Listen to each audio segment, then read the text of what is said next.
komiteja v novi sestavi poštela 107 ljudi, od tega imajo nekateri člani oziroma delegati 2 glasova, to so delegati, ki zastopajo olimpijske panoge, športniki in pa individualni ustanovitelj, skupaj to znaša 145 glasov.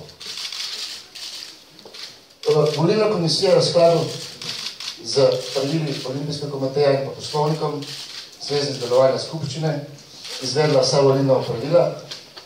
V tem obdobju smo izvedli vse postopke, ki so povezani z že tako imenovanim predizbor.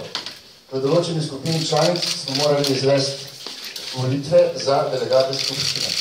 To smo izvedli na področju lokalnih športnih zvez, ki so sestavljene iz 12 regij in vsaka regija predstavlja 2 glasova, to pomeni 24 glasov.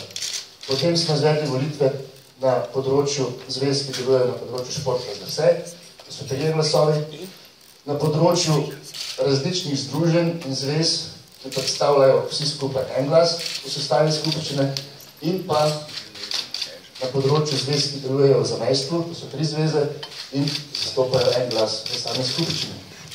Potem imamo tu še olimpijski športnik, ki sem že prej omenil, to je 68 glasov, neolimpijski športnik, ki priznava MOK, 20 glasov in pa neolimpijski športnik, 17 glasov. Naknadno smo pozvali tudi vse te zveze, ki so zadnje 3 sklope zvez, ki smo jih sedaj imenovali, dobili smo kandidate za vse organe, za predsednike, za skupščino, za nadzorni odbor, disciplinsko komisijo in pa izvršni odbor. Kandidate za predsednike, to ste bili danes že seznanjeni, so 3, ki sedijo pred vami. To so uradni podatki. Sedaj bom pa operiral z neuradnimi podatki, še niso uradni, pa bom tudi povedal zakaj. Določene zveze niso čisto razumele pravila igre in so delegirale 3 različne posameznike v posamezne organe. To pomeni, da je ena zveza kandidirala nekoga za člana izvršnega odbora, za člana nadzornega odbora drugega in za člana disciplinske komisije 3. To ne gre. V bistvu tist, ki je delegat zveze, lahko kandidira za delegat na skupščini, lahko kandidira v posameznih organih. To pomeni, samo ena zveza ima svojega človeka v posameznem organu. Teh zvez ni veliko, tako da teh številk, ki bom zdaj povedal, velikih odstopa ne bo.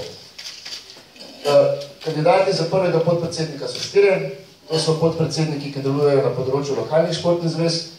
To bo tudi prvi podpredsednik, ki bo izvoljen, bo prvi podpredsednik Olimpijskega komiteja Slovenije in bo v bodočem mandatnem obdobju nadomeščal predsednika v času njegove odsotnosti.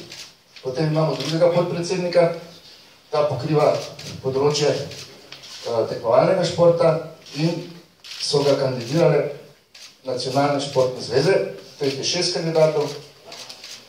Potem kandidatov za izvršni odbor je 52, lepa številka, nadzorni odbor 11 in pa za disciplinsko komisijo zaenkrat samo 3 predlogi. Mi bomo zveze naknadno še pozvali, da katera želi, naj še predlaga kakšnega kandidata za disciplinsko komisijo. Po pravilih in poslovniku bomo mi 20 dni pred volitvami, to je 26. novembra, vse zveze seznanili z vsemi kandidati za vse organe, poleg tega tudi za predsednike in podpredsednike, hkrati pa tudi seznanjeni kandidate za predsednike, da bodo lahko iz teh imen in priimkov sestavili svojo optimalno ekipo za kandidaturo na same volitve.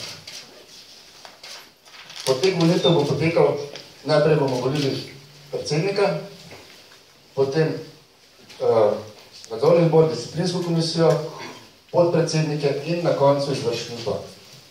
Predsednik bo izvoljen tako, če bo že v prvem krogu, če bo dobil večino glasov prisotnih članov na skupščini. V primeru, da se to ne bo zgodilo, je drugi krog. Teoretično se lahko zgodi, ker imamo 3 kandidate, pa tudi praktično, da ste drugi in tretji kandidati imate enako število glasov. To pomeni, da grejo v drugi krog vsi 3 kandidati. Zdaj samo postavljamo, da boste seznanjeni vsemi pravili.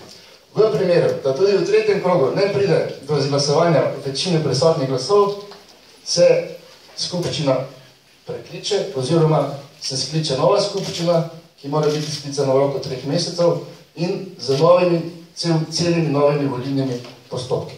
To pomeni čisto na novo. ampak verjamem, da se to ne bo zgodilo, glede na to, da imamo odlične kandidate za predsednika.